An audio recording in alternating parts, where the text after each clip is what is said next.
லக்ஷ்மி நாராயணாய நமக. ஃப்ரெண்ட்ஸ், மிதன லக்னத்தில் புதனும் குருவும் சேர்ந்திருந்தால் இது என்ன பலன் தரும்?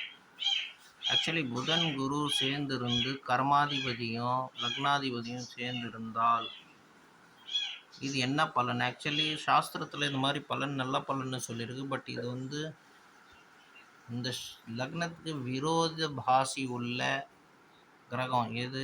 குரு பிளேஸ்மெண்ட்டாக இருக்கார் புதன் கூட. ஸோ இது ரொம்ப நல்ல பிளேஸ்மெண்ட்னு சொல்ல முடியாது. பட் லக்னத்தில் இருந்தால் திக்பலம்னு சொல்லுவாங்க. பட் நல்ல பிளேஸ்மெண்ட் கிடையாது. அதே நேரத்தில் 2ஆம் அதிபதி சந்திரனை நம்ம பார்வையிடுறோம். சப்போஸ் சந்திரன் போயிட்டு அனுஷம் நட்சத்திரத்தில் உட்காந்துட்டாரு. அனுஷம்னா எங்கே வரும்? 6ஆம் இடம் வரும். இதுவும் ரொம்ப ராங்கான பிளேஸ்மெண்ட்டான இடம். இதுவும் ரொம்ப பெரிய நன்மையே தராது. ஸோ இந்த அமைப்பு ரொம்ப நல்ல அமைப்புன்னு சொல்ல முடியாது.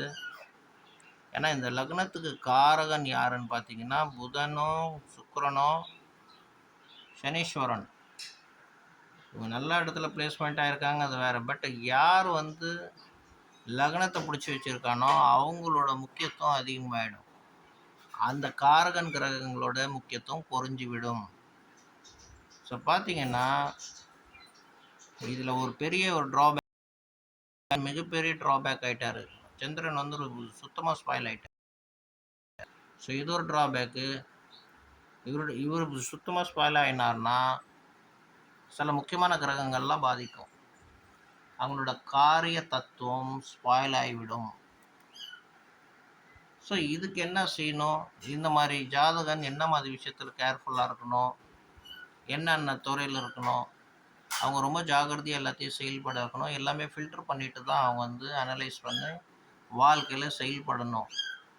ஏன்னா கிரக யுத்தம் ஆகிடும்.